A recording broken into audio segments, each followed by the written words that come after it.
Wisuda ke-11 Sekolah Tinggi Teologi Cianjur, 11 November 2021. Diawali dengan berdirinya Yayasan Kabar Baik pada 30 Juli 1986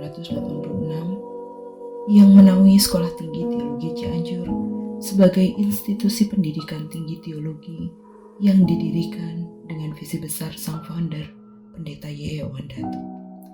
Sekolah Tinggi Teologi Cianjur memulai tahun pengajarannya pada bulan Juli tahun 2004 silam dan terus berbenah serta melengkapi diri. Selama 4 tahun berjalan, yaitu pada bulan Januari 2008, gedung kampus beserta sarana prasarananya diresmikan oleh Pendeta Y.E. Wandatu sebagai founder dan Pendeta Almande selaku pimpinan pusat GPDI pada masa itu. Seiring berjalannya waktu, Sekolah Tinggi Teologi Cianjur terus berkembang dan menghasilkan para lulusan. Dari masa Dr. Yano Mempo sebagai ketua, pada awal berdirinya, Sekolah Tinggi Teologi Cianjur telah melaksanakan wisuda pada zaman virtual sekarang ini. Persyaratan dan kelengkapan akademis untuk menyelenggarakan pendidikan pun disesuaikan dengan peraturan pemerintah dengan dimilikinya izin operasional dan akreditasi terkini dari Badan Akreditasi Nasional Perguruan Tinggi serta dukungan penuh dari Pembimas Kristen Jawa Barat, tempat lokasi beradanya Sekolah Tinggi Teologi Cianjur. Semua hal itu semakin melengkapi keberadaan Sekolah Tinggi Teologi Cianjur di usianya yang memasuki awal kedewasaan pada Dies Natalis ke-17 tahun ini. Biarlah Sekolah Tinggi Teologi Cianjur semakin berbuah lebat sesuai dengan tema wisuda virtual ke-11 tahun ini, Fruitfulness. Tuhan memberkati.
If you want to be something, you have to be nothing before Him who created everything. Kalau kita mau menjadi sesuatu, kita harus menjadi bukan sesuatu di depan Dia yang menciptakan segala sesuatu.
Cita-cita, tentunya setiap orang memilikinya.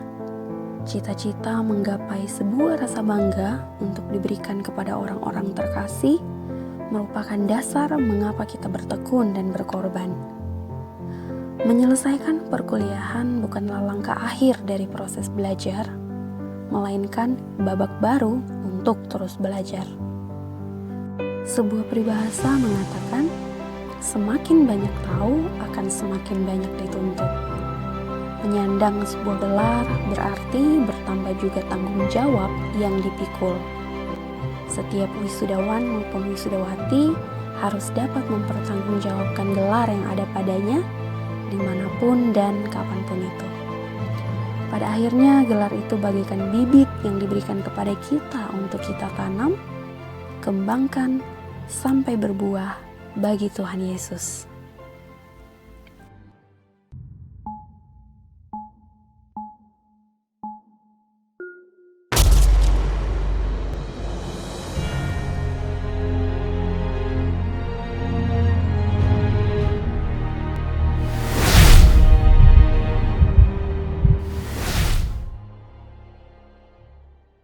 Haleluya, selamat datang pada wisuda virtual Sekolah Tinggi Teologi Cianjur. Dan selamat bergabung kepada Bapak Pendeta Dr. John W. Ol, Ketua Majelis Pusat Gereja Pantai Kosta di Indonesia, Ibu Surya Minda Sirait, Pembimas Kristen Jawa Barat, Bapak Ferdinand Rompas, Ketua Majelis Daerah GPDI Jawa Barat, Bapak John Red Awandatu sebagai Ketua Pembina Yayasan Kabar Baik Cianjur, Ibu Melani Handayani Awandatu, Ketua Pengurus Yayasan Kabar Baik Cianjur. Dan pastinya seluruh wisudawan-wisudawati beserta keluarga yang berbahagia pada hari ini, serta seluruh sivitas akademika Sekolah Tinggi Teologi Cianjur. Wisuda ke-11 tahun 2021 dilaksanakan tepat pada 11 November 2021. Pastinya bukan sekedar kebetulan atau hanya tanggal cantik belaka, tetapi Sekolah Tinggi Teologi Cianjur melaksanakan ucapan syukur atas kelulusan serta Dies Natalis ke-17 sejak awal berdirinya pada tahun 2004 silam atas gagasan sang founder Bapak Pendeta Y.E. Awandatu. Dan pada wisuda kali ini mengambil tema fruitfulness, berbuah banyak. Sekolah Tinggi Teologi Cianjur telah melalui berbagai musim, tetapi terus berbuah meski pada masa sulit. Dari Yohanes 15 ayat 5, tema ini menjadi kekuatan bagi para wisudawan-wisudawati untuk terus berkarya dan terlebih agar terus berbuah meski pada masa-masa yang sulit. Terlebih saat ini wisuda Sekolah Tinggi Teologi Cianjur dilaksanakan secara virtual. Pastinya tidak seperti biasanya dan hanya dilakukan tidak bisa secara langsung, tetapi bersama dengan keluarga, orang tua, dan gembala para wisudawan-wisudawati di tempat masing-masing. Sekolah Tinggi Teologi Cianjur akan memulaikan acara rangkaian prosesi wisuda virtual 2021 yang ke-11 ini. Tetapi sebelumnya akan dimulaikan dengan ibadah singkat terlebih dahulu. Mari siapkan diri kita masing-masing.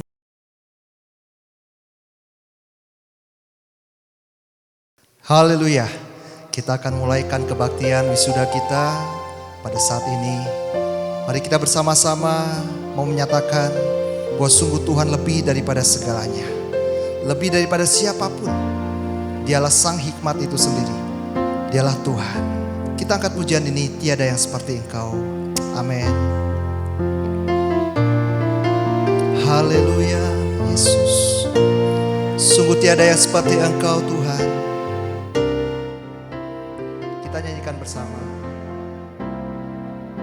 Tiada yang seperti Engkau, oh Yesus, Kau mengatasi semua. Seluruh alam di tangan-Mu, dulu, sekarang, sampai selamanya. Tiada kasih yang sempurna, tiada kasih yang sempurna. Oh Yesus, Kau mengasihiku. Tiada kasih yang seindah seperti kasih Yesus. Tuhanku, ku puji Kau, ku puji Kau, Allah yang berkuasa. Ku sembah Kau, Alfa dan Omega. Ku tinggikan Kau, Tuhan dan Rajaku. Ku puji. Kita angkat kembali pujian ini dari awal. Tiada yang seperti Engkau, tiada yang seperti Engkau. Oh Yesus, Kau mengatasi semua. Amin. Seluruh alam di tangan-Mu. Dulu, sekarang, sampai selamanya. Oh tiada kasih yang sempurna, tiada kasih yang sempurna. Oh Yesus, Kau mengasihiku. Tiada kasih yang seindah seperti kasih Yesus. Tuhanku, ku puji Kau, ku puji Kau, Allah yang berkuasa. Ku sembah Kau, Alfa dan Omega. Ku tinggikan Kau, Tuhan dan Rajaku. Ku puji Kau Tuhan. Oh ku puji Kau, Allah yang berkuasa. Ku sembah Kau, Alfa dan Omega. Ku tinggikan Kau, Tuhan dan Rajaku. Ku puji Tuhan dan Rajaku, Tuhan dan Rajaku. Ku puji Tuhan dan Rajaku. Ku puji. Doa pembukaan akan disampaikan oleh Bapak Adrianus Pasasa MTH. Mari kita satu di dalam doa. Bapa di dalam surga, Bapa yang kami kenal, Bapa yang kami sembah di dalam nama Tuhan Yesus Kristus. Kami bersyukur Tuhan jika pada hari ini kami keluarga besar STT Cianjur Tuhan setelah mengikuti perkuliahan dan dibentuk di kampus ini Tuhan. Kami bersyukur pada hari ini Tuhan kami akan diwisuda Tuhan. Kami percaya bahwa semua terjadi karena anugerah, karena pertolongan Tuhan. Dan ini bukanlah akhir dari segalanya Tuhan, tapi ini awal dari segalanya Tuhan, untuk kami diutus masuk di dalam ladang pelayanan. Terima kasih Bapa, Engkau baik, Engkau sungguh baik. Engkau telah menyertai selama perkuliahan sampai pada akhirnya. Dan pada hari ini kami akan diwisuda Tuhan. Terima kasih semua karena anugerah Tuhan. Dan biarlah sepanjang acara dari awal, pertengahan sampai akhirnya kami serahkan ke dalam tangan penyertaan Tuhan. Di dalam nama Tuhan Yesus Kristus kami berdoa mengucap syukur. Haleluya. Amin. Puji Tuhan. Kita bersyukur pada saat ini kalau Tuhan boleh adakan momen yang spesial ini buat kita semua.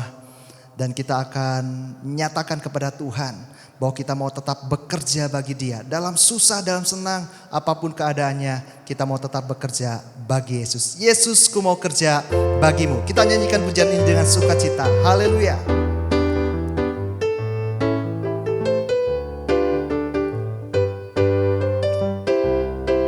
Yesus. Yesus, ku mau kerja bagimu, semua hanya bagimu. Apa saja yang ku dapat berikan, semua hanya bagimu. Dalam susah ataupun senang, semua hanya bagimu, Yesus. Tak dapat ku lukiskan betapa aku bahagia hidup bagimu. Yesus, ku mau kerja bagimu.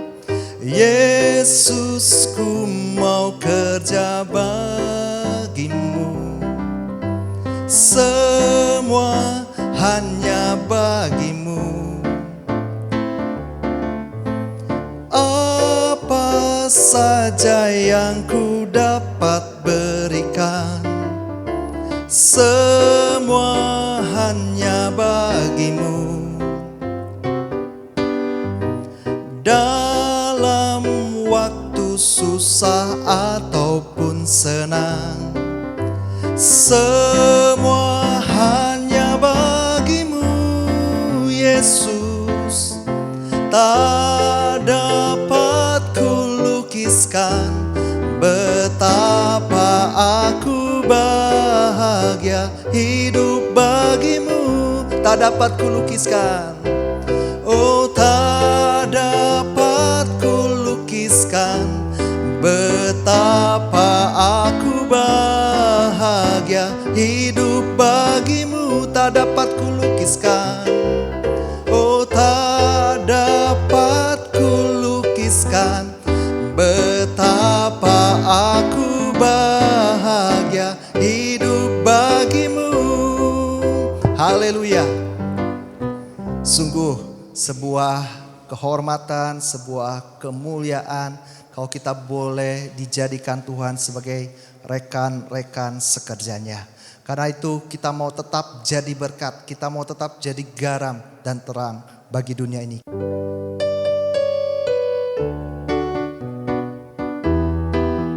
Mari katakan, jadikan aku berkat. Jadikan aku berkat bagi sesama. Jadikan aku garam bagi dunia. Jadikan aku terang bagai kota di atas bukit. Jadikan aku berkat, garam dan terang dunia. Ku mau tetap bekerja, ku mau tetap bekerja bagi Tuhanku. Ku mau tetap berdoa bagi gerejanya. Ku mau tetap memberi apa yang ku dapat berikan. Jadikan aku berkat, garam dan terang dunia. Nyanyikan kembali dari awal. Jadikan aku berkat bagi sesama. Jadikan aku garam bagi dunia. Jadikan aku terang bagai kota di atas bukit. Jadikan aku berkat, garam dan terang dunia. Ku mau tetap bekerja, ku mau tetap bekerja bagi Tuhanku. Ku mau tetap berdoa bagi gerejanya. Ku mau tetap memberi apa yang ku dapat berikan. Jadikan aku berkat, garam dan terang dunia. Amin. Jadikan aku berkat, berkat, garam dan terang dunia. Jadikan aku berkat, garam dan terang dunia. Haleluya, haleluya. Sebentar kita akan menerima kebenaran firman Tuhan. Biar firman Tuhan yang kita terima boleh membekali, memperlengkapi lebih lagi para wisudawan, bahkan kita semua, untuk kita boleh dipakai Tuhan menjadi alat kemuliaannya yang membawa dampak bagi sekitar kita. Haleluya. Mari datang kepada Tuhan dengan merendahkan diri kita di hadapannya, sebab hanya Dia yang layak menerima segala pujian, hormat dan kemuliaan. Aku datang dan ku bersujud. Aku datang dan ku bersujud di hadapan-Mu. Ku rasakan indah hadirat-Mu.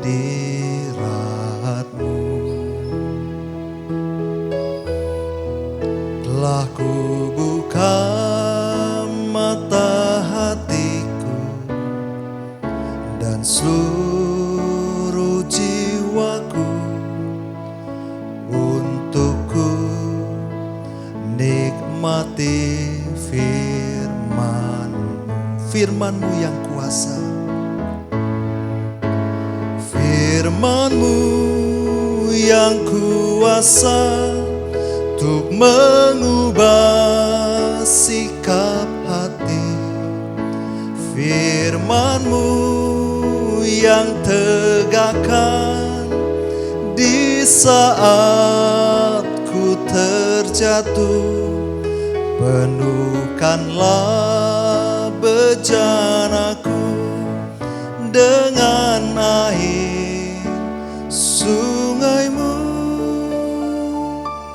Ku haus akan firman-Mu.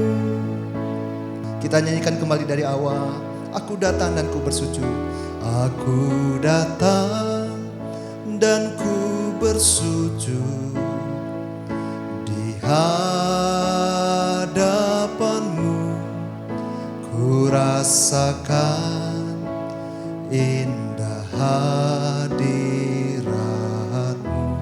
Telah ku buka mata hatiku, telah ku buka mata hatiku dan seluruh jiwaku untuk ku nikmati firman-Mu. Oh, firman-Mu yang berkuasa, firman-Mu yang berkuasa untuk mengubah sikap hati. Firman-Mu yang tegakkan di saat ku terjatuh. Penuhkanlah bejanaku dengan air sungai-Mu. Ku haus akan firman-Mu. Katakan lagi, firman-Mu yang berkuasa. Oh, firman-Mu yang kuasa untuk mengubah sikap hati.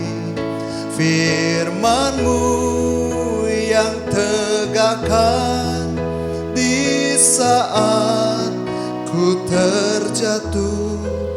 Penuhkanlah bejanaku dengan air sungai-Mu.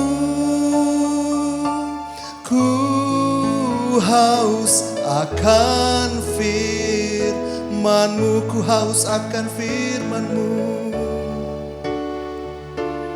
Ku haus akan firman-Mu. Ku haus akan firman-Mu. Ku haus akan firman-Mu.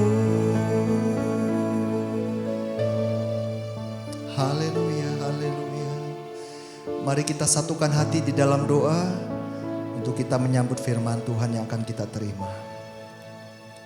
Tuhan Allah dan Bapa kami yang di sorga, yang kami sembah di dalam nama Tuhan Yesus Kristus. Kesempatan saat ini kami boleh mengucap syukur kepada Tuhan. Setelah rangkaian demi rangkaian pembelajaran dilakukan oleh para mahasiswa-mahasiswi yang ada. Dan tiba saatnya mereka sebentar akan diluluskan. Mereka akan diwisuda. Kami bersyukur atas segala campur tangan Tuhan. Sehingga proses akademis boleh berlangsung. Dan saat ini juga Tuhan, kami rindu firman-Mu diberitakan, firman-Mu dibentangkan. Sehingga firman Tuhan boleh menjadi bekal dan memperlengkapi setiap kami yang ada. Khususnya bagi para wisudawan. Untuk mereka kembali boleh melihat betapa mereka bekerja bukan kepada pribadi yang biasa-biasa. Tetapi kepada Allah pencipta langit dan bumi. Allah yang telah memanggil dan saat ini akan mengutus mereka. Untuk mereka boleh bekerja di ladang Tuhan. Tuhan menolong hamba-Mu di dalam pengurapan khusus. Tuhan akan sampaikan segala isi hatimu lewat hamba-Mu sebentar. Sehingga firman yang diberitakan sungguh-sungguh firman yang hidup. Yang diurapi oleh Roh Kudus yang boleh menjadi berkat bagi setiap kami yang ada. Terima kasih Tuhan. Kami sambut kebenaran firman-Mu di dalam nama Tuhan Yesus Kristus. Haleluya. Amin. Pelayanan firman Tuhan akan dibawakan oleh Bapak Pendeta Jamaluddin Sitorus MTH. Salam sejahtera dalam kasih Yesus Kristus Tuhan kita. Tibalah saatnya kita akan mendengarkan firman Tuhan dalam acara yang spesial ini. Dengan judul firman Tuhan, hidup berbuah lebat. Mari kita membuka Alkitab kita dalam Yohanes pasalnya yang ke-15 ayat 1 sampai ayatnya yang ke-8. Yohanes 15 ayat 1 sampai ayatnya yang ke-8. Akulah pokok anggur yang benar dan Bapakkulah pengusahanya. Setiap ranting padaku yang tidak berbuah dipotongnya, dan setiap ranting yang berbuah dibersihkannya supaya ia lebih banyak berbuah. Kamu memang sudah bersih karena firman yang telah kukatakan kepadamu. Tinggallah di dalam aku dan aku di dalam kamu. Sama seperti ranting tidak dapat berbuah dari dirinya sendiri kalau tidak tinggal pada pokok anggur. Demikian juga kamu tidak berbuah jikalau kamu tidak tinggal di dalam aku. Akulah pokok anggur dan kamulah ranting-rantingnya. Barang siapa tinggal di dalam aku dan aku di dalam dia, ia berbuah banyak. Sebab di luar aku kamu tidak dapat berbuat apa-apa. Barang siapa tidak tinggal dalam aku, ia dibuang keluar seperti ranting dan menjadi kering. Kemudian dikumpulkan orang dan dicampakkan ke dalam api, lalu dibakar. Jikalau kamu tinggal di dalam aku dan firman-Ku tinggal di dalam kamu, mintalah apa saja yang kamu kehendaki, dan kamu akan menerimanya. Dalam hal inilah Bapakku dipermuliakan, yaitu jika kamu berbuah banyak, dan dengan demikian kamu adalah murid-muridku. Hidup berbuah lebat. Sebuah pohon anggur akan dikatakan pohon anggur yang baik jikalau ia berbuah. Apalagi kalau dia berbuah lebat. Ini pohon anggur yang baik. Tetapi biarpun dia ada, tumbuh, rimbun, jikalau dia tidak berbuah, dia tidak berguna apa-apa. Buah hasil dari suatu hubungan sebab akibat. Buah datang dari ranting yang melekat pada pohon yang akan menghasilkan proses akhir dari suatu kehidupan pohon anggur. Maka kemudian ranting akan mengeluarkan buahnya. Dari benih kemudian bertumbuh, berakar, lalu berbuah. Jadi buah adalah hasil akhir yang kemudian terjadi. Harapan yang diharapkan, pencapaian dari suatu tujuan. Berbuah, harapan yang diharapkan oleh seorang petani dari suatu tanaman pohon anggur. Berbuah itu adalah suatu kejadian yang datang karena dia melekat pada pohon, di mana ranting mengeluarkan buah, tetapi dia tidak mengeluarkan dari dirinya sendiri. Ranting mengeluarkan buah yang datang daripada nutrisari, makanan, dan segala perbekalan yang datang disuplai dari pohon anggur. Sehingga buah itu bukan hasil ranting, tetapi buah adalah hasil yang dikeluarkan ranting karena ranting melekat pada pohon anggur. Kualitas suatu buah terletak kepada suatu pemeliharaan daripada benih anggur yang sudah tumbuh. Suatu pohon anggur yang kemudian menghasilkan buah yang banyak karena dia bertumbuh dengan baik, tersuplai vitamin dan bahan nutrisi makanan baik dari pohon, merambatkan akarnya, lalu kemudian dia akan berbuah. Tugas kemudian daripada pengusaha, pemilik anggur adalah bagaimana untuk membentuk pohon anggur supaya dia lebih banyak menghasilkan buah. Sejujurnya kita laksana pohon anggur yang harus menghasilkan buah yang banyak. Sebagai orang percaya, sebagai murid Kristus, sebagai orang Kristen, kita harus mengeluarkan buah. Kalau tidak ada buah, maka tak ada guna kita menjadi orang percaya. Tuhan memanggil kita untuk berbuah, berbuah lebat. Tetapi berbuah lebat itu adalah hasil akhir dari suatu kehidupan yang melekat kepada pokok anggur, yaitu Sang Kristus itu sendiri. Bagaimanakah menciptakan suatu perubahan-perubahan dalam hidup? Sejujurnya Sekolah Tinggi Teologi Cianjur telah membentuk, mentransfer banyak pengetahuan supaya melalui hal itu diharapkan para murid-murid Kristus yang akan dilepaskan ke dalam pelayanan di lapangan, dia menghasilkan buah yang banyak pada akhirnya. Pendidikan adalah lembaga untuk menciptakan suatu perubahan. Sekolah Tinggi Teologi Cianjur adalah salah satu lembaga pendidikan rohani untuk menciptakan suatu perubahan kehidupan rohani di tengah kehidupan gereja dan menjadi kesaksian bagi dunia. Kita dipanggil untuk menciptakan perubahan-perubahan. Perubahan yang seperti apa yang akan terjadi tergantung seberapa besar saudara kemudian mau menyerap akan kehidupan ilahi dalam kehidupan insani sebagai murid Kristus. Pendidikan berarti ada yang mengajar dan ada yang diajar. Pengajaran berarti ada guru dan ada murid.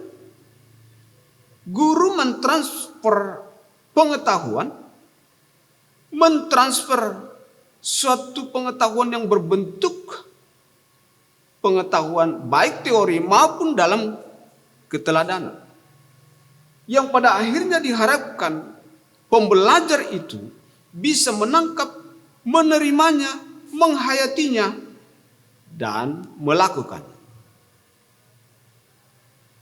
Belajar itu menciptakan suatu perubahan. Perubahan adalah tujuan akhir daripada pembelajaran. Termasuk belajar di Sekolah Tinggi Teologi Cianjur ini adalah untuk menciptakan suatu perubahan pada diri para murid-murid, lalu murid-murid kemudian pergi ke seluruh pelosok untuk menciptakan perubahan. Jadi murid Kristus adalah hasil daripada pembelajaran dari sang guru yang telah mengalami perubahan-perubahan supaya kemudian kehidupan sang guru hidup di dalamnya, lalu kemudian ditularkan kepada yang lain.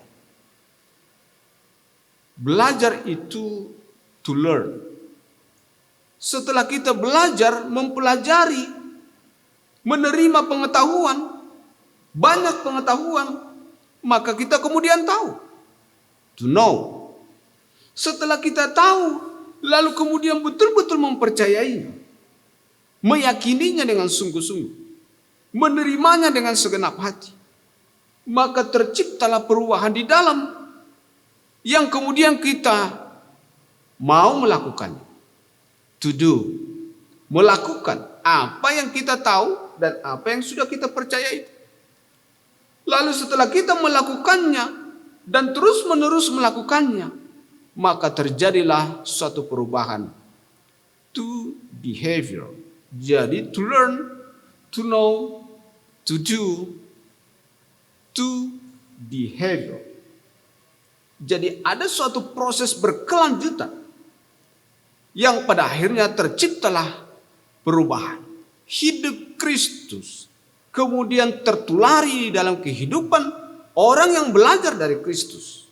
Dan mereka yang belajar dari Kristus mengidentifikasi menjadi seperti Kristus, merekalah yang disebut dengan murid Kristus.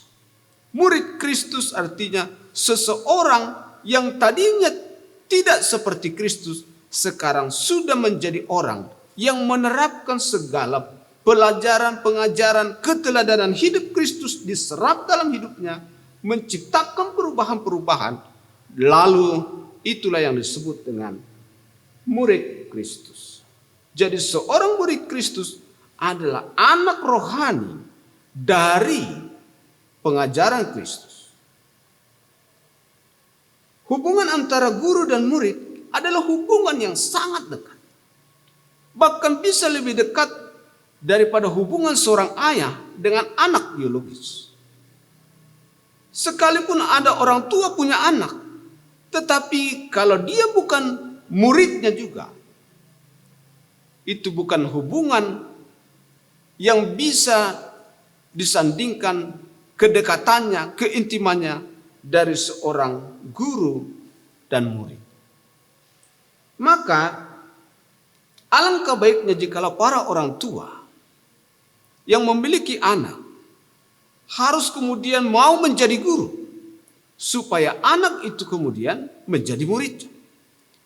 Karena apa yang dihidupi oleh seseorang adalah apa yang kemudian diketahui, apa yang kemudian dipelajari, apa yang kemudian dihayati. Kita akan hidup seperti apa yang ada di dalam pikiran dan di dalam hati kita. Oleh sebab itu, seorang guru akan hidup kemudian di hati murid-muridnya. Bisa saja seorang guru sudah mati, tapi pikirannya tidak akan mati.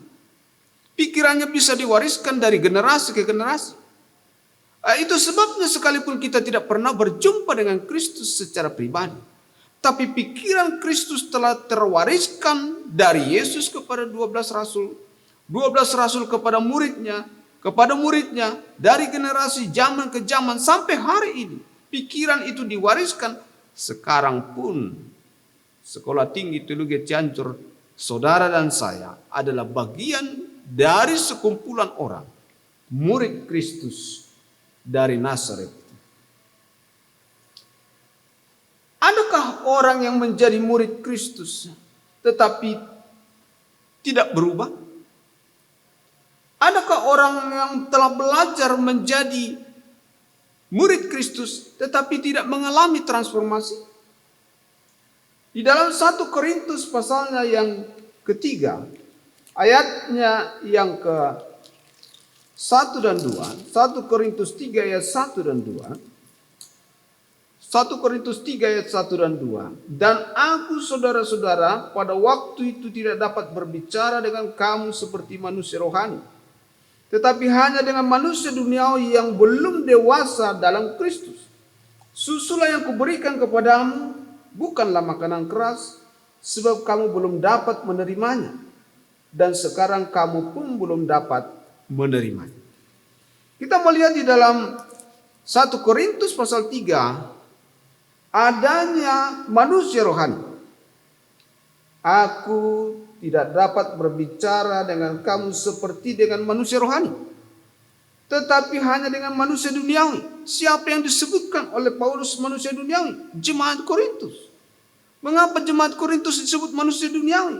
Karena mereka masih anak-anak. Belum dewasa berarti anak-anak. Jadi anak-anak rohani yang tidak bertumbuh kerohaniannya, posisinya sama seperti manusia duniawi. Sekalipun sudah percaya tapi tidak ada buah, tidak mengalami transformasi. Kenapa? Tidak bertumbuh. Tidak bertumbuh, tidak mengalami perubahan, tidak berbuah, apalagi berbuah lebat. Sehingga kemudian statusnya memang manusia rohani, tapi kehidupan nyata tetap duniawi. Itu sebabnya Paulus berkata, susulah yang kuberikan kepadamu, bukan makanan keras. Mungkin saja mereka sudah menjadi orang percaya untuk sekian lama, tapi tidak ada pertumbuhan, tidak ada pendewasaan, maka tidak akan ada buah. Karena kedewasaanlah yang kemudian menciptakan perubahan-perubahan. Kalau kemudian tidak berubah, maka kalau kita membaca kembali dalam Yohanes pasalnya yang ke-15, kalau tidak berbuah, ayatnya yang kedua, setiap ranting padaku yang tidak berbuah dipotongnya, dan setiap ranting yang berbuah dibersihkannya, supaya ia lebih banyak berbuah. Tidak berbuah dipotong, dan hal itu diulangi kembali dalam ayatnya yang ke-6, barang siapa tidak tinggal dalam aku, ia dibuang keluar seperti ranting dan menjadi kering.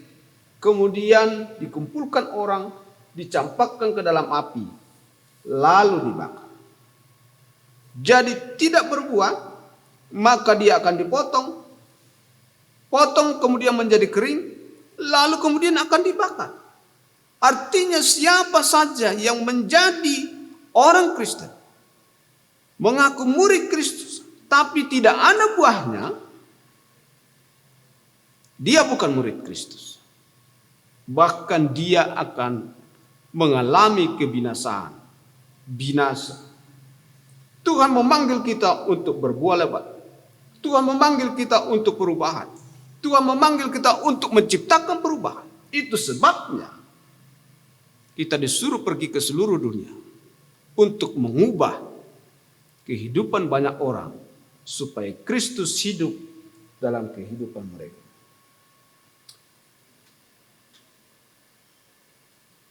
Berbuah banyak.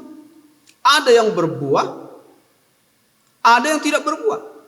Yang tidak berbuah kita sudah singgung tadi dalam pasal 15 ayat 2 dan 6. Ujungnya dipotong, lalu kering dan dibakar. Tetapi bagi mereka yang berbuah, buah pun tidak akan sama. Kenapa tercipta suatu kehidupan yang berbuah?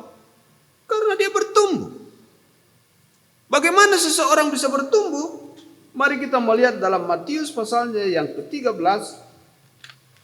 Matius pasalnya yang ke-13, perumpamaan tentang seorang penabur. Dalam perumpamaan ini Yesus mengibaratkan 4 jenis tanah yang mewakili 4 jenis manusia. Yang pertama, pasal 13 ayat 18, karena itu dengarlah perumpamaan penabur itu. Kepada setiap orang yang mendengar firman tentang kerajaan surga, tetapi tidak mengertinya, datanglah si jahat dan merampas yang ditaburkan dalam hati orang itu. Itulah benih yang ditaburkan di pinggir jalan. Tidak ada hasil. Dengar firman Tuhan tidak mengerti. Firman Tuhan adalah firman kuasa Allah yang mengubah hidup. Kalau kita tidak mengerti firman, maka tidak akan tercipta perubahan. Yang salah bukan benihnya, yang salah bukan firmannya, yang salah adalah tanahnya. Tanah itu keras. Jadi orang yang kemudian tidak bertumbuh adalah karena kehidupannya tidak berubah. Tidak mau diubah. Tidak mau dibersihkan. Tidak mau diproses. Maka tinggallah dia dalam kekerasan. Dalam ayat yang ke-20, benih yang ditaburkan di tanah yang berbatu-batu, mendengar firman, lalu menerimanya dengan gembira, tapi tidak berakar. Ujungnya mati. Jenis tanah yang ketiga yang ditaburkan di tanah yang bersemak duri, mendengar firman, tetapi kekhawatiran dunia dan tipu daya kekayaan menghimpit, tidak berbuah juga. Ujungnya mati juga. Dari 4 jenis tanah, 3 jenis tanah tidak menghasilkan apa-apa dan akhirnya mati. Yang berbuah adalah jenis tanah yang keempat dalam ayat yang ke-23, yang ditaburkan di tanah yang baik ialah orang yang mendengar firman itu dan mengerti. Karena dia mengerti maka dia bertumbuh. Lalu kemudian berakar. Lalu kemudian berbuah. Berbuah berapa? 100 kali lipat, 60 kali lipat, 30 kali lipat. 100 kali lipat, 60 dan 30 kali lipat. Mengapa variasi hasilnya? Karena tingkat pengertiannya berbeda.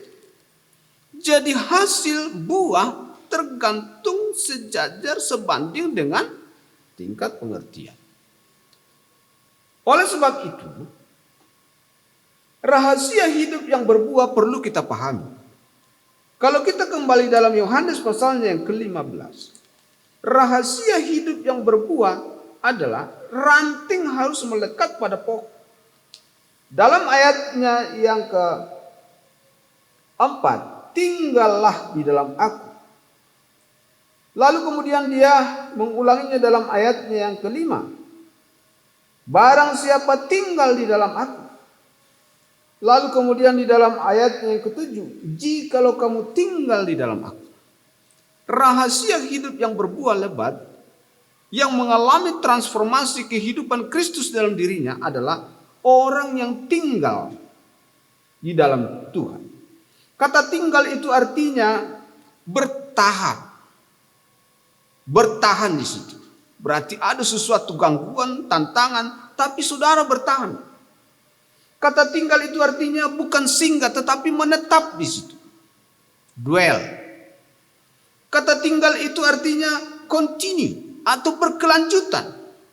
Kata tinggal itu artinya be present, konsisten. Jadi kita bertahan, menetap, berkelanjutan continue dan konstan. Hubungan yang seperti itulah yang menciptakan buah. Tinggal berarti intim. Intim dengan Kristus. Bagaimana seseorang bisa menjadi intim? Karena hati dan pikirannya sama, sejenis, dekat dengan hati pikiran Kristus itu. Karena ada kesamaan, maka kemudian bisa intim. Tapi kalau bertolak belakang, bagaimanakah dia mungkin intim? Oleh sebab itu kita harus berubah. Dan Allah menyiapkan firman dan kuasanya untuk mengubah hidup kita. Supaya kemudian ketika kita berubah dan semakin intim semakin berubah. Karena semakin intim menunjukkan hidup yang semakin cocok dengan Kristus itu. Hidup yang semakin mengalami perubahan-perubahan. Jadi dalam ayat yang ke-8 Yohanes pasalnya yang ke-15, dalam hal inilah Bapakku dipermuliakan, yaitu jikalau kamu berbuah banyak, dan dengan demikian kamu adalah murid-muridku. Tanda daripada murid Kristus adalah berbuah lebat. Tanda daripada murid Kristus adalah mengalami transformasi hidup. Tanda daripada murid Kristus adalah mengalami suatu perubahan, terus-menerus mengalami perubahan. Transformasi menjadi serupa dengan Sang Guru. Kehidupan Yesus menjadi hidup dalam hidupku. Hidup ilahi itu kemudian memproses hidup insan itu sehingga rupa Kristus, potret Kristus semakin nyata dalam hidupku. Dan ketika itu mulai tumbuh dan semakin nyata dalam hidupku, maka saya dan saudara akan disebut dengan murid Kristus. 4 tahun, ada yang 5 tahun yang sudah bersekolah, kuliah di tempat ini. Ada banyak hal yang sudah saudara dengar, saudara tangkap, saudara simpan. Tetapi maksud daripada tujuan daripada pembelajaran ini, Sekolah Tinggi Teologi Cianjur sebagai lembaga ilahi yang dipakai, lembaga Allah untuk menciptakan perubahan ilahi dalam kehidupan saudara. Hasil akhir yang mau dilihat oleh dunia ini, termasuk yang di luar sana, adalah adakah saudara sudah berubah? Kalau terjadi perubahan, maka hidup saudara dipanggil telah mencapai tujuan itu. Saudara dan saya, kita semua harus menjadi murid Kristus. Oleh sebab itu, kita harus berubah. Tetapi berubah, berbuah lebat, itu bukan datang dari dirimu. Itu datang karena kita melekat hidup dengan Sang Yesus Kristus, Sang Guru itu. Sama seperti buah anggur, buah dari ranting, tetapi tidaklah hasil dari ranting. Dia adalah karena ranting melekat pada pohon. Pertobatan adalah akibat, bukan sebab. Karena dia hidup dengan Kristus, sebab, maka kemudian lahir buah-buah pertobatan. Pertobatan adalah tanda seseorang telah menjadi murid Kristus. Firman Tuhan berkata, iman kepada Kristus kalau tidak disertai pertobatan adalah mati. Sampai demikian firman Tuhan. Tuhan Yesus memberkati. Mari kita berdoa. Bapa dalam surga, kami bersyukur berterima kasih kepadamu Tuhan, bahwa pada akhirnya kami semua hamba-hambamu, murid-murid Kristus telah menyelesaikan garis akhir perkuliahan ini. Untuk kemudian kami akan terjun untuk memperlihatkan kepada dunia bahwa kami adalah murid Kristus. Sertai kami Tuhan, tolong kami, sehingga pada akhirnya kami adalah orang-orang yang disebut murid Kristus, yang berbuah lebat, bukan yang tidak berbuah. Kami serahkan diri kami dalam tangan-Mu. Dalam nama Yesus kami berdoa, haleluya. Amin.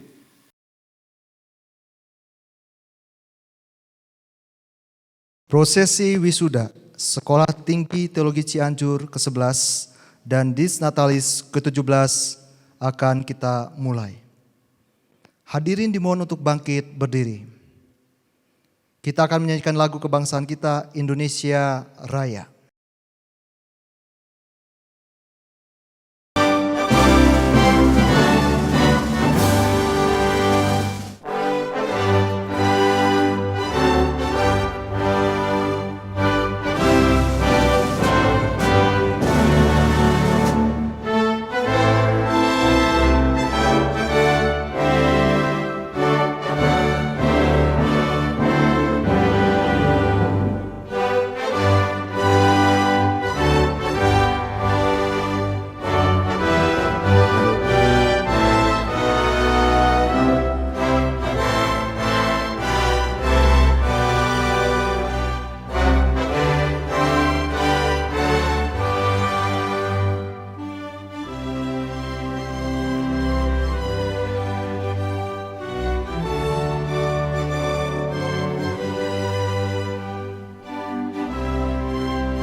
Selanjutnya kita akan melaksanakan pembukaan wisuda yang secara simbolis akan dilakukan oleh Ketua Sekolah Tinggi Teologi Cianjur, dalam hal ini Ibu Herlina Budiawan, MTH. Pada hari ini, Kamis 11 November 2021, wisuda ke-11 Sekolah Tinggi Teologi Cianjur dengan resmi saya buka di dalam nama Bapa, Anak, dan Roh Kudus, yaitu Tuhan Yesus Kristus.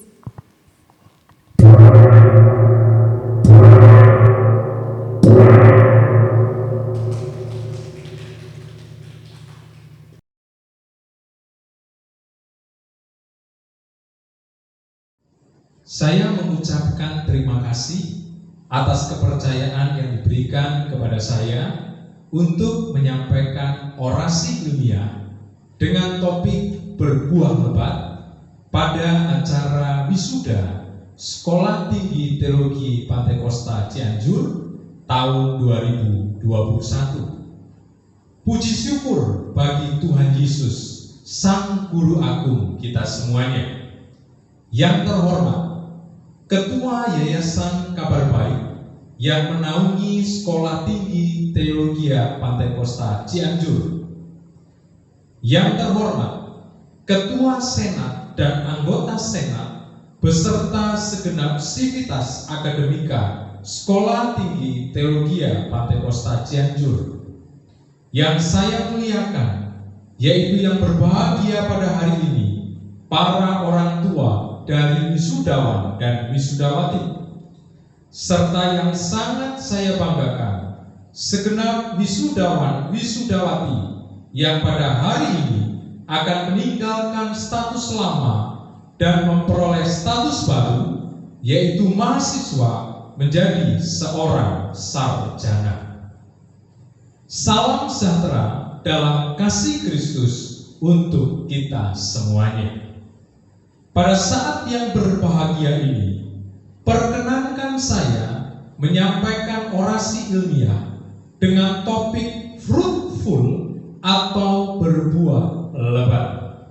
Latar belakang pemilihan topik tersebut adalah keprihatinan saya ketika melihat beberapa fakta di lapangan dalam hubungannya dengan wisudawan dan wisudawati Sekolah Tinggi Teologi yang tidak mampu menampilkan pengetahuan dan keahlian khususnya dalam teologi praktika secara maksimal dalam dunia pelayanan. Hal tersebut nampak dalam komentar-komentar yang bernada kritik dari beberapa gembala yang mengatakan bahwa kemampuan melayani yang ditampilkan oleh sarjana teologi masih kalah dengan jemaat non-teologi atau yang berlatar belakang sekuler. Selain itu, kemampuan melihat kebutuhan dan peluang dalam pelayanan masih sangat kurang. Terbukti, para sarjana teologi banyak yang masih berada di penggembalaan dalam kurun waktu yang relatif lama dan enggan meninggalkan zona nyaman untuk memulai atau merintis sebuah pelayanan yang menjawab kebutuhan banyak orang. Bukti lainnya adalah ketika suatu pertanyaan pernah dilontarkan kepada beberapa sarjana teologi untuk menanyakan apa yang akan dilakukan setelah diwisuda, sebagian menjawab kembali kepada gereja lokal tanpa spesifik akan melakukan apa. Sebagian menjawab belum tahu. Selain fakta-fakta lapangan tersebut, masih banyak fakta-fakta memprihatinkan lainnya yang ditampilkan oleh sebagian sarjana teologi, termasuk karakter-karakter buruk yang menjadi batu sandungan. Tidak sedikit fakta berbicara adanya peristiwa pecahnya sebuah gereja karena ulah dari sarjana teologi yang memanfaatkan situasi dan menonjolkan kemampuan akademik untuk memikat jemaat yang ada. Tidak sedikit fakta peristiwa sebagian sarjana teologi yang melakukan kebohongan akademis dengan mengikuti jenjang strata 2 dan 3 tanpa tahapan dan aturan yang jelas serta standar yang telah ditentukan. Tidak sedikit fakta peristiwa mengenai kebejatan moral dalam bentuk pelecehan seksual yang dilakukan sebagian sarjana teologi, dan masih banyak fakta-fakta peristiwa buruk di lapangan yang sangat memprihatinkan. Dari kesemuanya itu dapat dikatakan bahwa gereja belum menikmati buah yang lebat dan manis yang ditampilkan oleh para sarjana teologi. Topik orasi berbuah banyak memiliki cukup banyak aspek pembahasan. Pada topik orasi ini, sedikitnya akan diuraikan 3 pokok bahasan penting, yaitu makna dari berbuah banyak, proses yang harus dialami agar mencapai keadaan berbuah banyak, serta wujud konkret dari berbuah banyak di dunia pelayanan. Untuk dapat memahami pengertian berbuah banyak, maka harus terlebih dahulu dipahami bahwa istilah tersebut adalah analogi dari sebuah pohon, yaitu tanaman yang memiliki batang dan cabang yang terbuat dari kayu. Pohon juga merupakan suatu makhluk hidup dari suatu ekosistem yang dapat berinteraksi dengan yang lainnya. Secara singkat, pohon dijelaskan sebagai tumbuhan berkayu yang mempunyai sebuah batang utama dan dilengkapi dengan dahan juga ranting yang berada jauh dari permukaan tanah. Pohon mengalami pertumbuhan dan perkembangan, di mana dalam proses tersebut akan menuju kepada fase mengeluarkan buah yang banyak. Fase inilah yang dinantikan oleh pemilik, yang dinantikan oleh pekerja, dan juga calon konsumen. Jadi, buah dihasilkan melalui proses yang relatif panjang dan memiliki nilai jual yang tinggi. Pohon tersebut dikatakan berhasil jika ia mampu mengeluarkan buah yang banyak dan berkualitas baik dalam rasa dan kesegaran. Pembahasan mengenai proses yang harus dialami agar berbuah banyak adalah pembahasan yang sangat penting dan menentukan. Dari proses tersebut, yang paling menentukan adalah faktor-faktor yang mempengaruhi pertumbuhan dan perkembangan sebuah pohon yang dijalani dari awal hingga menghasilkan buah yang banyak. Dikutip dari sebuah sumber yang menjelaskan mengenai faktor-faktor tersebut adalah: yang pertama, faktor eksternal, antara lain makanan, air, suhu, kelembaban, dan cahaya. Serta faktor internal, yaitu gen dan juga hormon. Sekolah tinggi teologi adalah ladang untuk menanam, memberi air dan pupuk, serta merawat tanaman hingga berbuah banyak.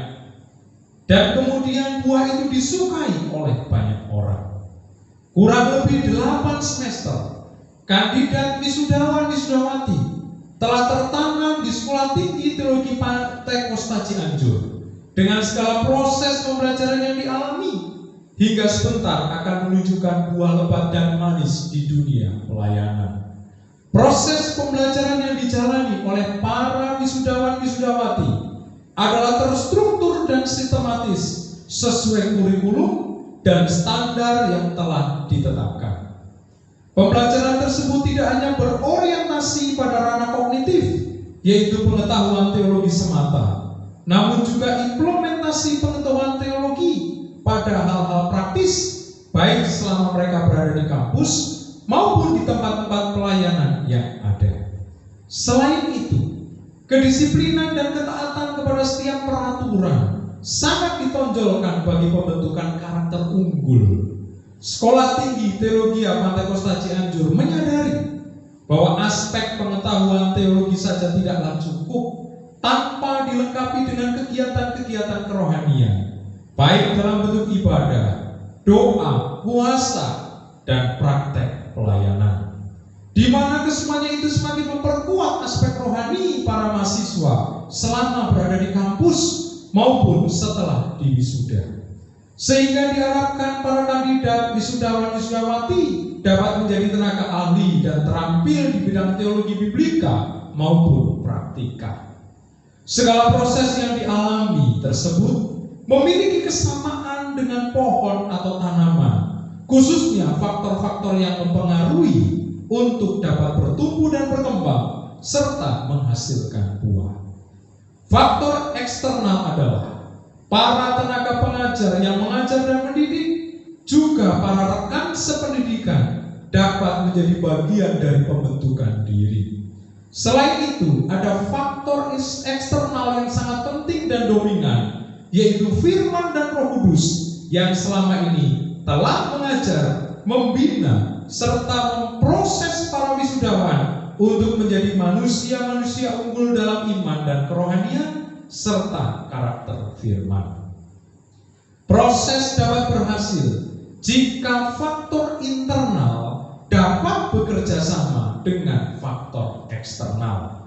Faktor internal adalah kemauan diri para kandidat wisudawan untuk belajar giat, rela dibimbing dan dibentuk, serta komitmen diri untuk kuat dalam prinsip firman.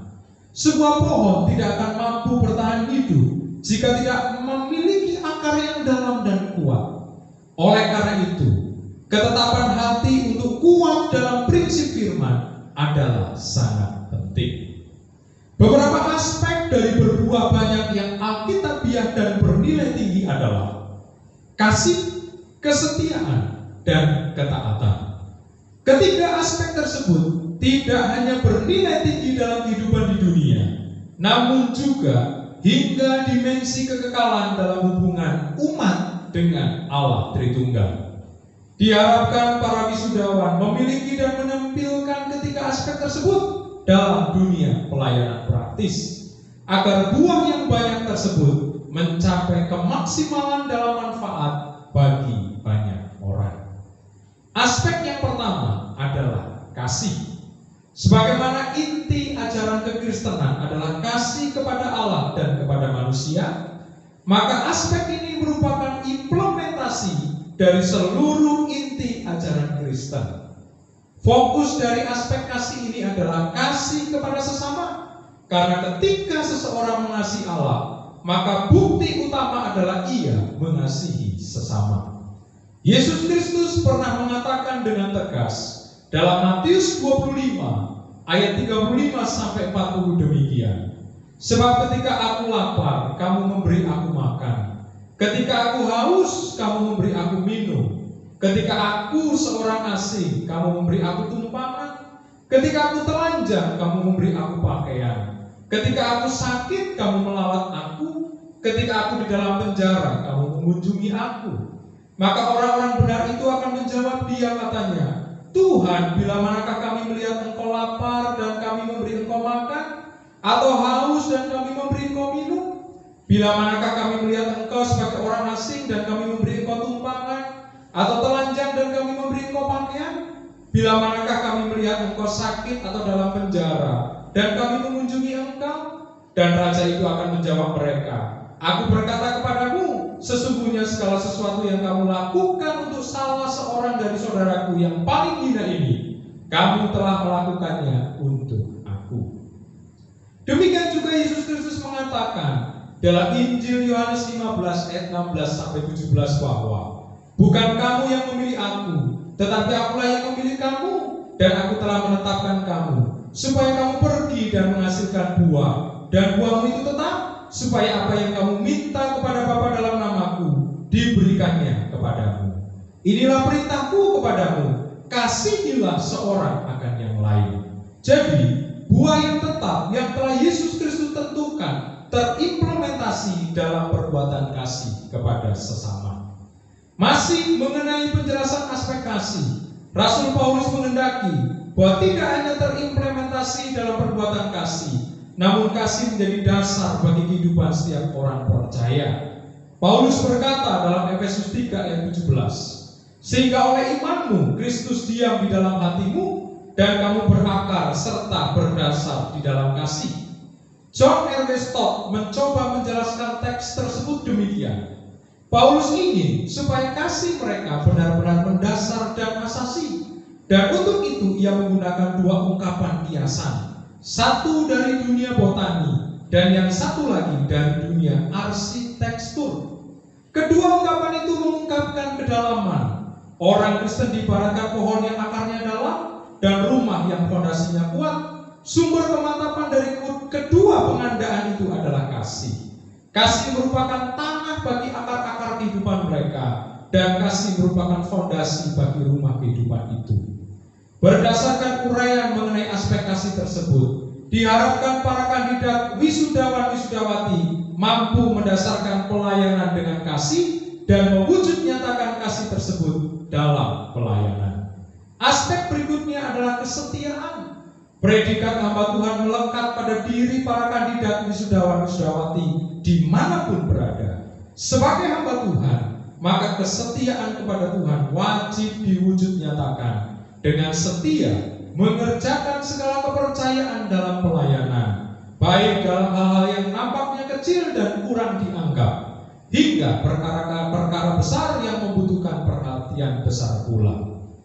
Perumpamaan mengenai talenta dalam Matius 25 ayat 14-30 dan uang mina dalam Lukas 19 ayat 11-27 sangat gamblang menekankan hal kesetiaan. Namun ketika melihat teks-teks tersebut dari sisi hamba yang ketiga, ternyata mewujudkan kesetiaan terhadap kepercayaan sang Tuhan tidaklah mudah. Kemalasan dan memandang rendah nilai talenta sebagai kepercayaan sang Tuhan menjadi penyebab hamba tersebut tidak setia. Dengan demikian, kesetiaan adalah aspek yang harus diupayakan, dilatih, dan secara konsisten ditampilkan. Dalam 2 Timotius 2 ayat 22, Paulus memberikan cara agar kesetiaan dengan hal-hal baik lainnya dapat dimiliki oleh setiap orang percaya, yaitu jauhilah nafsu orang muda, kejarlah keadilan, kesetiaan, kasih, dan damai bersama-sama dengan mereka yang berseru kepada Tuhan dengan hati yang murni. Rupa-rupanya Paulus menekankan faktor fokus pada hal-hal baik termasuk kesetiaan. Ia menasihatkan agar orang percaya menjauhi hal-hal berdosa dan mengejar hal-hal yang benar. Stott menjelaskan teks tersebut dengan mengatakan bahwa kita harus melarikan diri dari bahaya rohani sekaligus mengejar kekayaan rohani, melarikan diri dari yang satu supaya terhindar daripadanya, sekaligus mengejar yang lain supaya dapat memperolehnya. Ketika aspek kesetiaan ini dapat dimiliki dan ditampilkan, maka sang Tuhan telah menyediakan upah, reward, penghargaan yang besar, sebagaimana yang dijelaskan dalam kedua perumpamaan tersebut. Aspek ketiga atau terakhir adalah ketaatan. Sebagaimana kesetiaan melekat pada diri hamba Tuhan, demikian juga dengan ketaatan. Ketika melihat dari konteks tema orasi, maka sehebat apapun pohon dan sebanyak apapun buah yang dihasilkan, maka pohon dan buah tersebut tetaplah milik dari yang mempunyai pohon. Demikianlah dengan predikat hamba yang seutuhnya adalah milik sang Tuhan dan senantiasa taat kepadanya. Di dalam ketaatan terdapat kerendahan hati, yaitu menyadari sepenuhnya siapa diri kita di hadapan Allah dan mengakui sepenuhnya bahwa keberadaan kita adalah karena Allah. Jadi, ketika wisudawan menyandang gelar sarjana teologi, ketahui dan sadari bahwa semuanya itu adalah karena Allah. Keteladanan mengenai ketaatan seorang hamba dapat diperoleh dari Kristus sebagaimana yang dikatakan dalam Filipi 2 ayat 6-8, yang walaupun dalam rupa Allah tidak menganggap kesetaraan dengan Allah itu sebagai milik yang harus dipertahankan, melainkan telah mengosongkan dirinya sendiri dan mengambil rupa seorang hamba dan menjadi sama dengan manusia, dan dalam keadaan sebagai manusia ia telah merendahkan dirinya dan taat sampai mati, bahkan sampai mati di kayu salib. Jerry Autry menjelaskan mengenai ketaatan Kristus bahwa ketaatannya kepada Bapanya suatu pernyataan dari kerendahan hatinya, mencapai sampai penyerahan dirinya kepada kematian. Dengan demikian, ketaatan seorang hamba kepada Tuhan mutlak ditampilkan apapun resikonya. Sebagai seorang akademisi yang telah banyak belajar kebenaran firman, maka respon terbaik adalah mentaati firman. Kebenaran tersebut hingga akhir hidup. Jadi, ketika kita memperoleh banyak, kita dituntut banyak. Ketika kita belajar dan memahami banyak kebenaran firman, maka respon yang terbaik taati. Berkomitmenlah untuk hidup berdasarkan firman sampai akhir hidup. Kiranya tema berbuah banyak benar-benar menjadi kenyataan melalui dan di dalam diri para wisudawan wisudawati di dunia pelayanan dan membawa hormat kemuliaan bagi nama Tuhan Yesus Kristus. Selamat memperoleh status baru sebagai seorang sarjana teologi dan selamat berbuah banyak. Tuhan Yesus memberkati. Kita akan mendengarkan laporan akademik yang kembali akan disampaikan oleh Ketua Sekolah Tinggi Teologi Cianjur, Ibu Helina Budiawan, MTH. Salam sejahtera dalam kasih Tuhan Yesus Kristus. Yang saya hormati, Pembimas Kristen Provinsi Jawa Barat, Ibu Suryaminda Sirait Sarjana Hukum. Bapak-bapak pimpinan Gereja Pantekosta di Indonesia, dengan hormat saya sebut Bapak Pendeta Dr. John W.O. selaku Ketua Umum Majelis Pusat Gereja Pantekosta di Indonesia dan Bapak Pendeta Ferdinand Rompas sebagai Ketua Majelis Daerah Jawa Barat. Yang saya hormati para pimpinan Yayasan Kabar Baik Cianjur, yakni Ketua Pembina Yayasan, yaitu Bapak Pendeta Muda John Rep Awondatu, Master Pendidikan, dan Ibu Pendeta Melani Handayani Awondatu, selaku Ketua Pengurus Yayasan Kabar Baik Cianjur yang saya kasihi. Yang berbahagia, seluruh orang tua, wisudawan, wisudawati, serta Bapak Ibu Saudara sekalian yang menyaksikan acara wisuda ini, khususnya wisudawan, wisudawati yang saya kasihi. Kita patut menaikkan pujian dan syukur kepada Tuhan Yesus Kristus karena oleh kasih karunia-Nya kita diberi kesempatan untuk melaksanakan sidang terbuka Senat Sekolah Tinggi Teologi Cianjur dalam acara wisuda ke-11 program Sarjana Teologi dan Disnatalis ke-17 pada hari ini 11 November 2021. Perkenankanlah saya menyampaikan laporan akademik tahun ajaran 2020-2021 dalam rangka wisuda ke-11 dan Disnatalis ke-17 sebagai berikut. Pertama, di tengah masa pandemi yang sudah berjalan selama 1 tahun 8 bulan, rasanya kita patut menaikkan pujian dan syukur kepada Tuhan Yesus atas pimpinan dan kemurahan-Nya karena proses pembelajaran dapat tetap berjalan dengan baik meskipun melalui metode online atau dalam jaringan. Bahkan tahapan sidang skripsi yang diselenggarakan pada bulan Juli 2021 lalu berjalan dengan lancar dan baik. Terlebih penulisan skripsi yang dilakukan oleh para mahasiswa awalnya dikhawatirkan akan mengalami keterlambatan, tetapi puji Tuhan, semua dapat berjalan dengan baik karena Tuhan menyertai seluruh mahasiswa di dalam penulisan skripsi tersebut. Hadirin yang berbahagia, berdasarkan surat keputusan Ketua STT Cianjur nomor 37/K strip STTC /7/2021, maka telah ditetapkan 22 mahasiswa dinyatakan memenuhi syarat dan lulus serta berhak menyandang gelar sarjana teologi, yakni 12 mahasiswa konsentrasi teologi dan 10 mahasiswa konsentrasi pendidikan Kristen, dengan hasil yudisium sebagai berikut.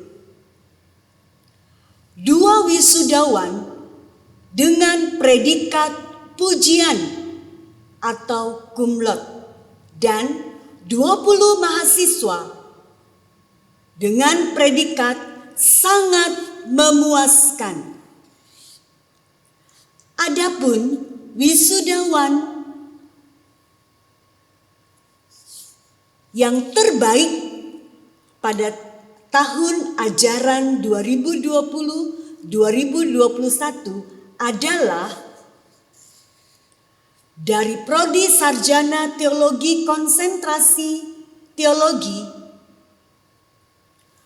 Hana Mairene Mawikere dengan waktu studi 4 tahun dan IPK 37,5. Dari Prodi Sarjana Teologi Konsentrasi Pendidikan Kristen adalah Agnes Irene Tarigan dengan waktu studi 4 tahun dan IPK 37,5. Untuk itu, saya atas nama pribadi dan lembaga menyampaikan ucapan selamat atas pencapaian prestasi tersebut. Semoga predikat yang saudara-saudara peroleh di bangku kuliah ini bisa terus dipertahankan, bahkan ditingkatkan dalam kehidupan sehari-hari dan bermasyarakat.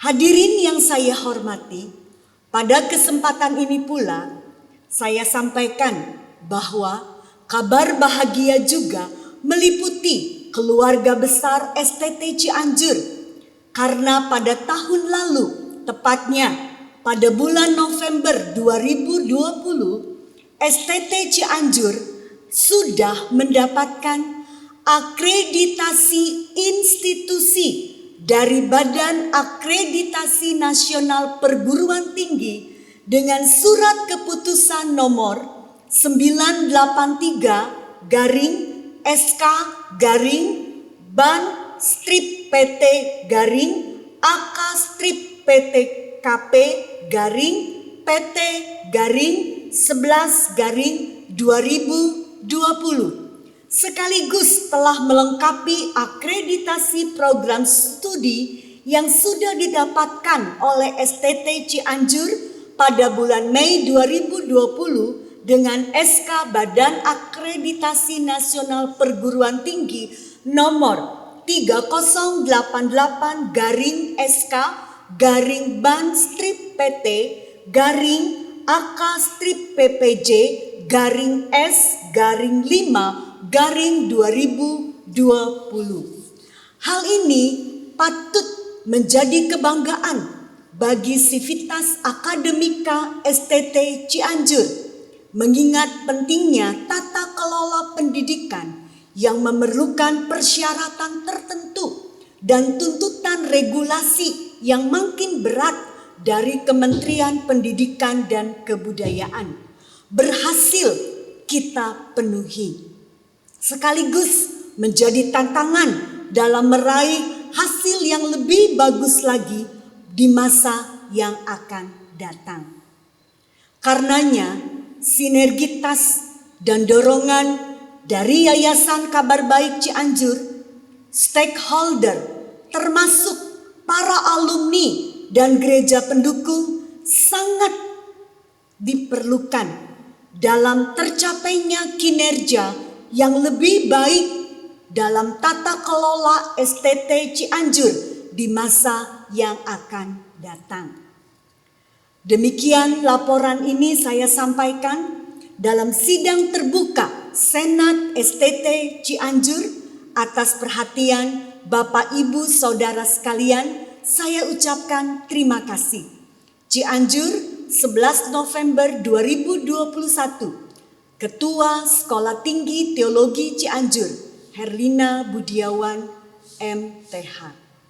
Wisuda Sekolah Tinggi Teologi Cianjur ke-11 berdasarkan SK nomor 37 garis miring KSTTC garis miring 7/2021 tentang penetapan kelulusan memenuhi persyaratan menyandang gelar sarjana teologi tahun akademik 2021-2022. Saya akan mulai dengan program studi teologi bidang konsentrasi pastoral.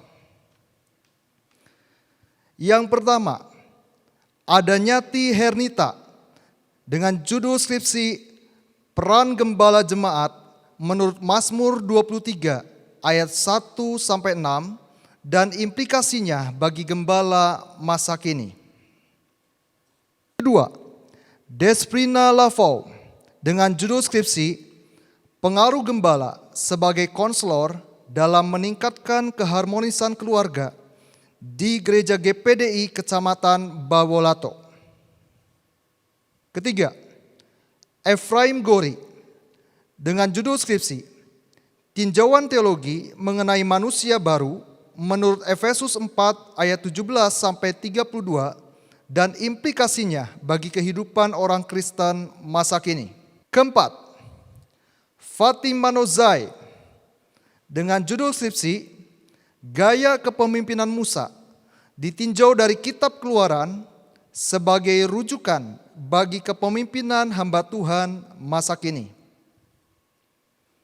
Kelima, Hana Marene Mawikere dengan judul skripsi Peranan Musik Gereja terhadap peningkatan religiusitas jemaat di GPDI Pusaka Negara, Kabupaten Subang, Jawa Barat. Keenam, Kris Dawanti dengan judul skripsi Tinjauan Teologis tentang Kesetiaan Allah dalam wujud menyelamatkan bangsa Israel menurut Roma 11 ayat 25-36 dan implikasinya bagi orang percaya.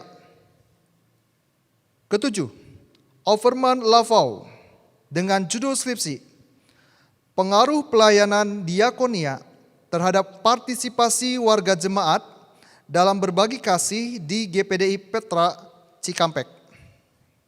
Kedelapan, Ratna Cempaka Kodongan dengan judul skripsi Tinjauan Teologis tentang Prinsip Penggembalaan yang Ideal berdasarkan Kitab Yehezkiel 34 ayat 11-16 sebagai referensi bagi gembala masa kini. Kesembilan, Tirta Harja dengan judul skripsi Bimbingan Kristen terhadap orang yang mengalami luka batin akibat penolakan. Kesepuluh, Wewi Madya Cahaya Sari Gule dengan judul skripsi Tinjauan Perselisihan Jemaat menurut 1 Korintus 3 ayat 1-9 dan implikasinya bagi pertumbuhan gereja di Jemaat Oikumene Mahanaim Cilodong Depok.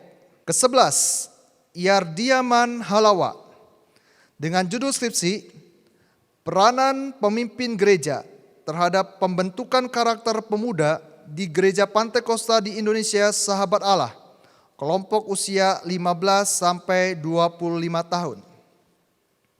Ke-12, Yerniwati Gule dengan judul skripsi Peran Gembala sebagai pendidik untuk meningkatkan pertumbuhan rohani jemaat di GPDI Cilengsi. Selanjutnya, program studi teologi bidang konsentrasi pendidikan agama Kristen. Yang pertama, Agnes Irene Tarigan dengan judul skripsi Pengaruh Kreativitas Guru Pak dalam pembelajaran terhadap motivasi belajar anak usia dini di PAUD Anugerah Medan. Kedua, Angenanoi Hareva dengan judul skripsi Pengaruh Evaluasi Proses Pembelajaran dalam meningkatkan hasil belajar PAK anak usia 10-12 tahun di SDS Petra Alfa Jakarta Barat.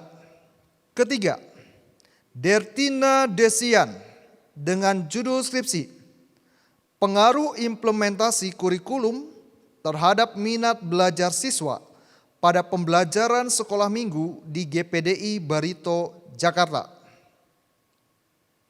Keempat, Haprianto dengan judul skripsi Pengaruh Kompetensi Kepribadian Guru Kristen dalam Injil Yohanes 13 ayat 4-5 dan ayat 12-15 dan implikasinya terhadap perkembangan karakter anak usia 12-15 tahun di SMP Pusaka Bangsa Karawang.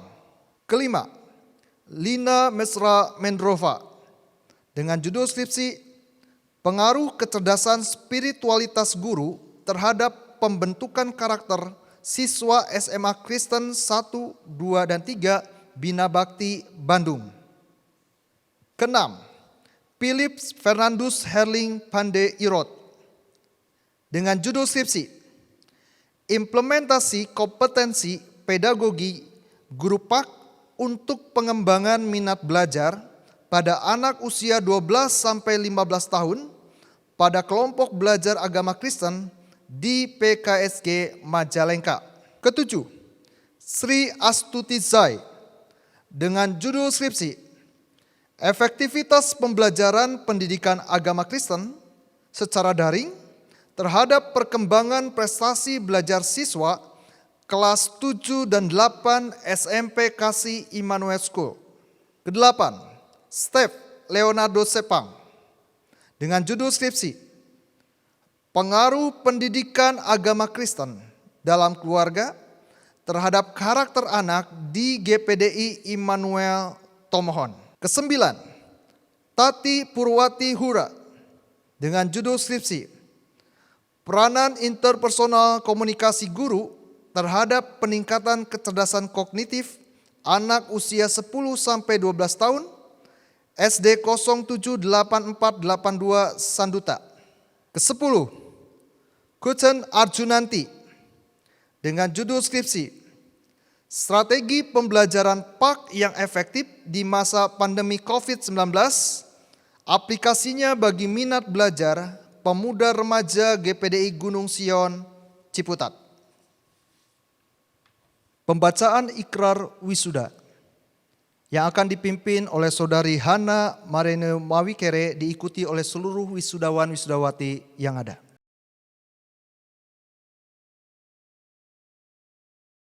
Janji wisudawan-wisudawati. Atas pertolongan Tuhan Yesus Kristus kami berjanji. 1.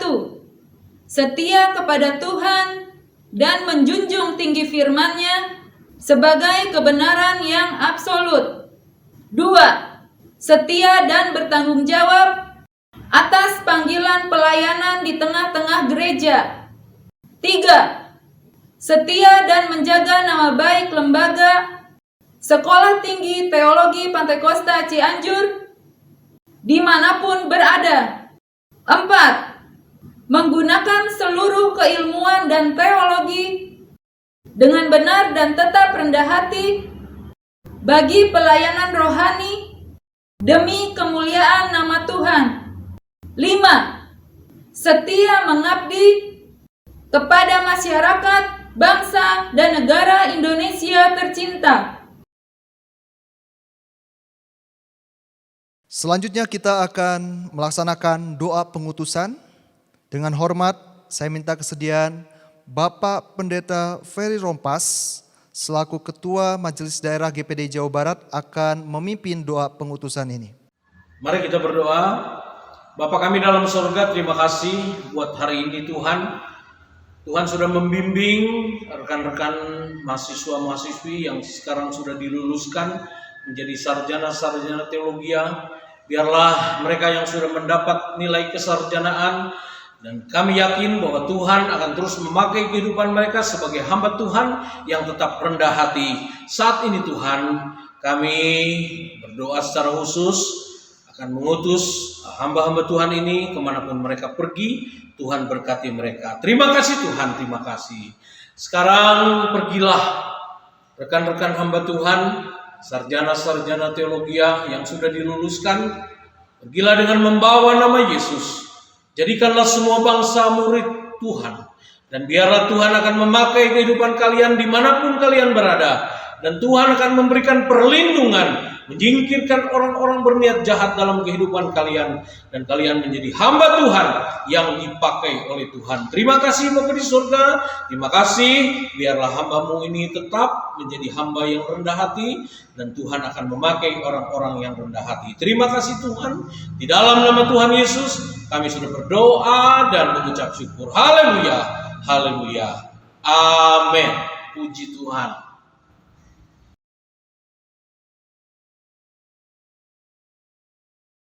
Kami wisudawan wisudawati angkatan 11 di STT Cianjur mengucap syukur kepada Allah karena kasih karunia Allah yang melimpah dalam kehidupan kami sehingga kami dapat menyelesaikan jenjang pendidikan di STT Cianjur. Itu semua bukan karena kuat dan gagah kami, tetapi itu semua karena berkat pertolongan Tuhan, penyertaan Tuhan di dalam setiap hidup kami. Kami wisudawan wisudawati juga berterima kasih banyak kepada orang tua rohani kami, Tante Melani, yang telah menyalurkan kebaikan hati kepada kami wisudawan wisudawati selama kami belajar di STT Cianjur. Setiap kebutuhan kami, setiap keperluan kami, semuanya tercukupi. Itu semua berkat dari kebaikan hati dari Tante Melani. Kami tidak bisa membalas setiap kebaikan hati yang Tante Melani berikan kepada kami, selain hanya mengucap syukur kepada Allah dan terus berdoa agar Tuhan Yesus Kristus kiranya menyertai selalu di dalam pekerjaan Tuhan, di dalam keluarga, dan dimanapun Tante Melani berada. Kami juga berdoa biarlah STT Cianjur kiranya terus Tuhan pakai untuk membentuk hamba-hamba Tuhan untuk guna hormat kemuliaan bagi nama Tuhan Yesus Kristus. Terima kasih atas setiap pengorbanan yang selama ini kami terima. Kami tidak bisa membalas selain hanya berdoa kepada Tuhan Yesus. Tuhan Yesus memberkati kita semua. Amin.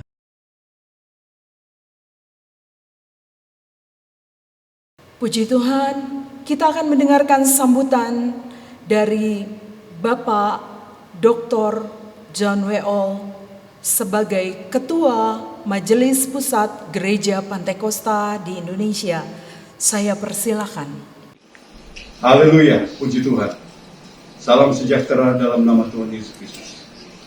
Saya Pendeta Dr. John Weol, Ketua Umum Majelis Pusat Gereja Pantekosta Indonesia, menyampaikan selamat kepada penyelenggara Sekolah Alkitab atau Sekolah Tinggi Teologi Cianjur yang pada kali ini mengadakan wisuda untuk para peserta didik yang telah berupaya mengikuti proses belajar mengajar tahun ajaran 2020-2021 kepada seluruh pengurus yayasan, pengelola Sekolah Tinggi Teologi Cianjur, bahkan kepada para dosen yang telah terlibat dalam proses belajar mengajar sehingga kali ini diadakan wisuda untuk Sekolah Tinggi Teologi Cianjur. Atas nama Majelis Pusat, saya menyampaikan banyak terima kasih dan selamat. Tuhan Yesus memberkati kita sekalian. Amin. Pada kesempatan ini, saya memberikan waktu bagi Ibu Suryaminda Sirait sebagai Ketua Pembimas Kristen Jawa Barat untuk menyampaikan sambutannya di acara wisuda virtual Sekolah Tinggi Teologi Cianjur. Haleluya, salam sejahtera bagi kita semua. Yang saya hormati Ketua STT Cianjur, Ibu Helena Budiawan MTH. Yang saya hormati Ketua Yayasan Kabar Baik Cianjur, Ibu Pendeta Melani Handayani Awondatu. Demikian juga para dosen dan seluruh sivitas akademika STT Cianjur, teristimewa para wisudawan dan wisudawati yang berbahagia. Puji dan syukur marilah kita panjatkan kepada Tuhan Yesus Kristus, karena kasih dan penyertaan-Nya, sivitas akademika dari STT Cianjur dapat melaksanakan wisuda ke-11 dari Prodi Sarjana Teologi dan Dies Natalis ke-17 di tahun 2021 ini. Sebagai pembimbing masyarakat Kristen dari kantor wilayah Kementerian Agama Provinsi Jawa Barat, saya menyambut dengan gembira acara wisuda dan Dies Natalis ini yang dilaksanakan secara virtual di saat yang berbahagia ini. Bersyukur kepada Tuhan Yesus Kristus bahwa STT Cianjur sudah memasuki usia ke-17 tahun. Dan ini bukti bahwa kasih Tuhan dan pemeliharaannya kepada STT Cianjur ini sempurna. Kita percaya untuk hari ini dan ke depannya STT Cianjur ada di dalam penyertaan Tuhan dan semakin menjadi berkat dan terus dipakai Tuhan dengan heran dalam menghasilkan pelayan-pelayan Tuhan yang berkualitas baik dalam ilmu dan iman. Sekali lagi saya mengucapkan terima kasih kepada STT Cianjur yang telah menyelenggarakan pendidikan berbasis standar pendidikan nasional. Doa kami, STT Cianjur terus tumbuh menjadi kampus yang berkualitas, baik dalam pendidikan dan pelayanannya, untuk kemuliaan nama Tuhan Yesus saja. Di saat yang berbahagia ini juga saya mengucapkan selamat kepada para wisudawan dan wisudawati yang telah berhasil menyelesaikan pendidikannya di kampus tercinta ini. Untuk selanjutnya siap memasuki kehidupan bermasyarakat yang jauh lebih luas, yang penuh dengan tantangan dan yang semakin kompleks ke depan. Kami mengharapkan seluruh lulusan STT Cianjur mampu mengaplikasikan firman Tuhan dan ilmu yang didapat selama pembelajaran di kampus atau melalui learning, serta dapat menjadi intelektual bangsa yang inovatif, berkepribadian mandiri, serta bermanfaat dan dapat berkontribusi dalam pembangunan keagamaan. Sehingga kemanapun para lulusan diutus, semakin besar masyarakat merasakan buah Roh Kudus dan keharuman nama Tuhan Yesus Kristus sebagai terang dan garam dunia. Bapak Ibu yang berbahagia, saat ini dunia masih menghadapi pandemi COVID-19 yang tidak pernah terbayangkan oleh kita selama ini. Dan berdampak kepada semua sektor kehidupan, termasuk di dunia pendidikan. Kondisi pandemi membuat keterbatasan dalam melaksanakan pembelajaran dengan tatap muka, sehingga peserta didik terpaksa belajar di rumah secara online atau secara virtual. Kita melaksanakan aktivitas tanpa terbatas oleh ruang, jarak, dan waktu. Kondisi ini menjadi tantangan tersendiri dan kita dipaksa untuk beradaptasi dengan perubahan dan tuntutan zaman digital, seperti dengan penggunaan teknologi informasi dalam pembelajaran jarak jauh dengan sistem online. Oleh karena itu, para wisudawan dan wisudawati juga harus mempersiapkan diri dengan sebaik-baiknya, terutama mental dan skill, agar dapat bersaing dalam dinamika perubahan dan perkembangan dunia saat ini. Jadi sekali lagi kami mengucapkan selamat kepada STT Cianjur, dan kami juga mengucapkan selamat kepada wisudawan-wisudawati. Selamat melayani di ladang Tuhan, setialah kepada panggilannya, dan percaya bahwa Tuhan Yesus Kristus setia menyertai dan memberkati kita semua. Haleluya. Amin. Dan kepada Bapak Ferdinand Rompas, Ketua Majelis Daerah GPDI Jawa Barat, saya berikan kesempatan untuk menyampaikan sambutan. Haleluya, haleluya, haleluya. Saya atas nama Majelis Daerah dan seluruh hamba-hamba Tuhan mengucapkan selamat kepada saudara-saudara yang sudah diluluskan, dan selama saudara belajar tentu banyak hal yang saudara terima, dan sekarang saudara sudah menjadi seorang sarjana teologia. Selamat, dan pesan dari kami mohon saudara tetap rendah hati ya, dengan membawa firman Tuhan. Tuhan katakan, pergilah, jadikanlah semua bangsa muridku, itu Tuhan katakan. Dan itu merupakan amanat agung kita semua, hamba-hamba Tuhan yang ada, dan terutama saudara-saudara yang sudah menyandang gelar sarjana. Biarlah itu menjadi satu modal untuk kita bisa menyebarkan firman Tuhan. Dan sekali lagi kami mengucapkan selamat atas lulusnya saudara-saudara menjadi sarjana teologia. Dan kembali sekali lagi saya pesan, tetap rendah hati dan tetap minta petunjuk Roh Kudus untuk kita menyebarkan firman Tuhan. Selamat, haleluya, haleluya, haleluya. Sambutan selanjutnya diberikan kesempatan kepada Bapak Pendeta Muda John Rep Awandatu, SPSI MPD, untuk menyampaikan sepatah dua patah kata selaku Ketua Pembina Yayasan Kabar Baik Cianjur. Haleluya. Selamat pagi calon wisudawan dan wisudawati pada acara pagi ini, yaitu acara wisuda kalian, di mana dilaksanakan secara virtual.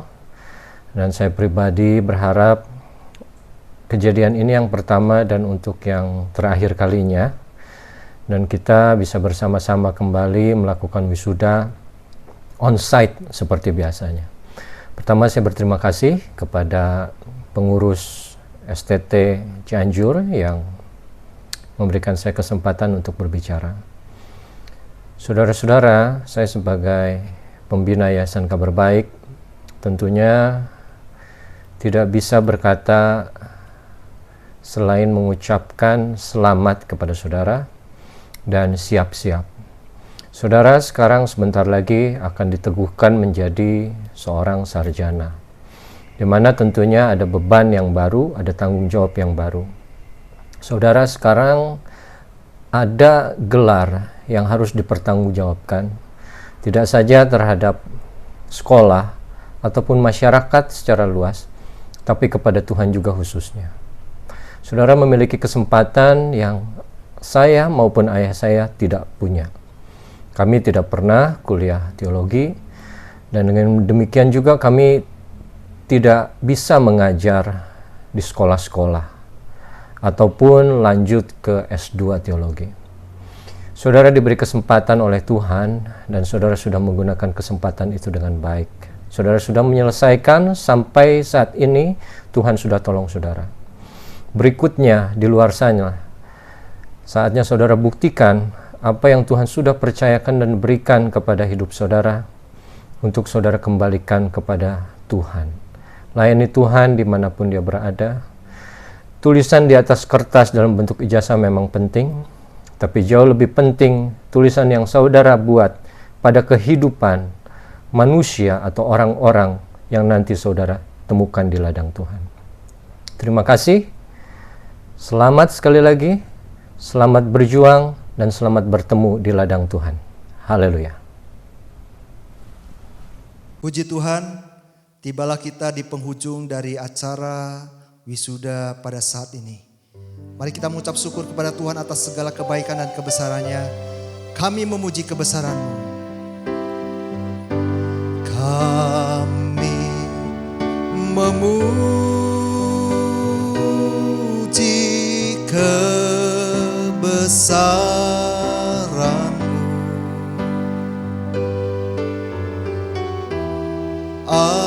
Ajaib Tuhan, ajaib Tuhan, kami memuji. Kami memuji kebesaran-Mu. Ajaib Tuhan, ajaib Tuhan. Oh ajaib Tuhan,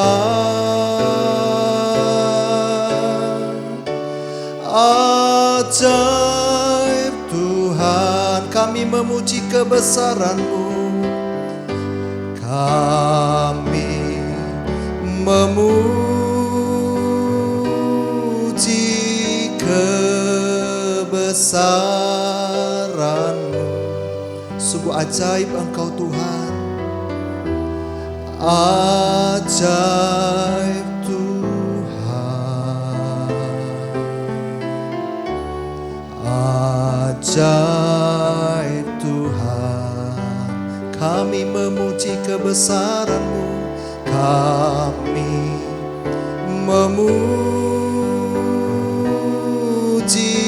kebesaran-Mu. Ajaib Tuhan, ajaib Tuhan, ajaib Tuhan,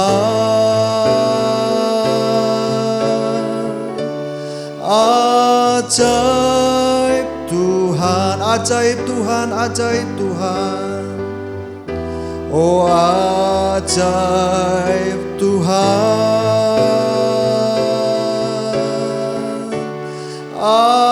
ajaib Tuhan.